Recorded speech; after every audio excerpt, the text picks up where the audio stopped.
This channel is made possible by viewers like you. My viewers, subscribers, and patrons greatly help to keep this channel going. I wouldn't be here today if it wasn't for all of you. Please make sure to subscribe so you don't miss any uploads. And if you'd like to go the extra mile, please check out my Patreon page. For just $1 a month, you'll get access to what I'm working on, previews of upcoming content, and even early videos, along with other tier options for those that are interested. Thank you, and now on to the video. Have you ever experienced a time where you wanted to play something, but you couldn't figure out what that something is? You have the time, and you know that you would like to be playing something, and maybe you might be half in the mood for something, even an old favorite. But then once you start playing it, you realize, nope, that wasn't really scratching the itch for me.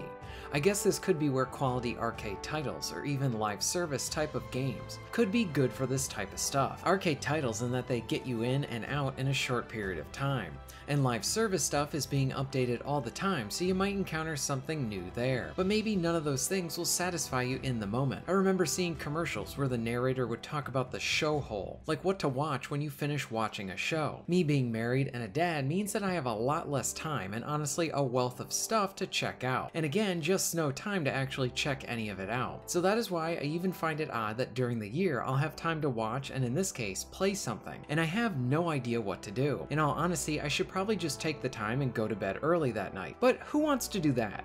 I have a handful of games where if I find myself in one of these moods, I put something in from this group that I have either in my console or loaded up on my PC. I usually pick one of these games, and while I do enjoy them as one of my favorites, it hits me about an hour in that I find myself getting reinvested in it and I want to keep going. Now for my entertainment time, I have a clear direction and something I can actually relax to, and one of those titles is the very first Uncharted. A little bit of backstory on me with Uncharted. Back when the PS3 was still new, I had actually chosen to go with the Xbox that generation, but being that I was a huge fan of Metal Gear Solid, I knew that if the fourth and final entry at the time was going to be on the PS3 only, then I was going to need to buy one at some point. There were rumors of MGS4 coming to the 360, with it being on several discs, but none of that ended up being true, so I ended up needing to find a way to get $500 together. I was in my first year of college at the time. I had some money saved up, and my dad knew that I really wanted a PS3. He knew that I loved Metal Gear Solid as well, so he said if I got straight A's for the semester, he'd help pay for it. And I can tell you this now, for all my years in college, that was the only semester I got straight A's. So I got the PS3 months before MGS4 was coming out, so I wanted to try this new console out and look for a few games. The PS3 had some really nice gems, and games that I still love to play to this day, like the very first Resistance, Heavenly Sword, and a very cool underrated gem called Folklore. But one big title really stood out, especially with it being new at the time, Uncharted, what many outlets were calling Dude Raider, as it shared the treasure hunting adventure that we saw with Lara Croft and Tomb Raider.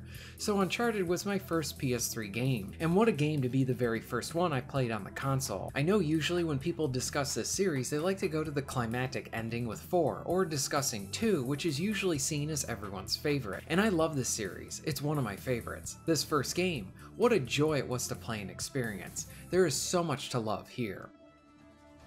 So Uncharted is a cover-based third-person shooter with platforming elements. You will spend most of the game moving from cover to cover, grabbing any guns and grenades that you can find to keep all of the other pirates at bay. Cover shooters were huge at the time, and for me, Uncharted was one of the best. While the game did not feature the levels of delicious violence that we saw in the Gears games, Uncharted managed to deliver satisfying shooting with that teen rating. There was blood for sure, but something that I really enjoyed that added more to the shooting was the reactions from the enemies. Enemies would react to the areas that you hit them in, and in some cases have some hilarious over-the-top death animations. Headshots and even some shotgun blasts would cause an enemy to flop up into the air, which I never got tired of. It was cool to see an enemy move differently after you shot them too. For example, an enemy might hold themselves or move slower because of the damage you inflicted. Oftentimes you need to dodge grenades and foes trying to swarm your position. Dancing between cover points, shooting enemies, and finding ammo made many of these shootouts so very memorable. As another plus side to it, encounters could be completed in many ways, even if it was just a bunch of slight variations. What if you decide to go left instead of going right at the start of the fight? Maybe you get a few stealth kills in, or maybe you start with a grenade or use a certain weapon. You are constantly reacting well in a shootout, so even while playing this game for the 50th time, the encounters feel dynamic. The impressive set pieces that the series was known for came into play a lot with the second game, but with the first, how the action was done along with the dynamic nature to it is something that I love about it. Going back to my point about Uncharted being something to play when I don't know what to play, Uncharted has pretty much pitch-perfect pacing. The beginning is a little slow until you get to the main island, which doesn't take too long. And I don't mean slow in a bad way at all. It's just slower than the rest of the game. But once you parachute onto the island, the game just flies until the end credits. I think there are a few reasons for this. Uncharted, while being a very linear and story-focused game, still remembers that it is a game.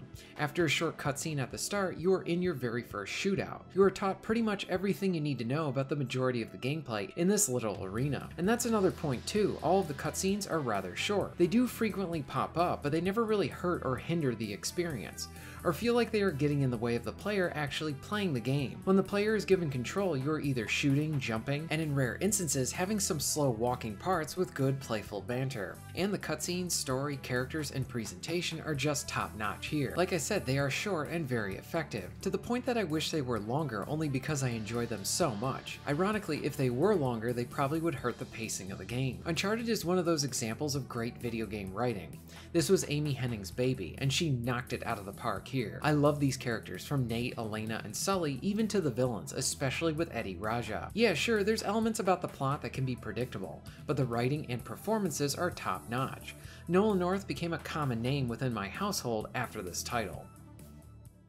When I don't know what to play, in many cases, I play Uncharted. If I need something to relax to and I don't want to play something new, or even so, I'm just not in the mood of playing something that I'm even going to cover for my channel, I go to Uncharted. Gameplay wise, I love the shootouts, and each time I play the game, I always watch each of the cutscenes again. I could probably recite much of the dialogue by now too. I tend to play the game on hard as this provides just the right amount of challenge too. Going back to it again recently, I love even just picking up on more details about the game that makes you even love it even more. For example, I love how there are lines of dialogue during some of the action parts, and if you die and you need to do that part again, the characters do not re-say those lines each time, because if you had to hear those same lines as you repeat an area, that might get annoying. But here, this slight adjustment is so seamless that I honestly never really noticed it about the game before, and it's just a cool detail. Now, I didn't cover all the aspects of Uncharted here. It is a series that I should extensively cover on my channel at some point. Plus, I missed this version of Naughty Dog, the group of developers at the time that could do no wrong. Not what they have sadly turned into today. But I also want to ask all of you, what is a game or games that you play when you don't really know what to play?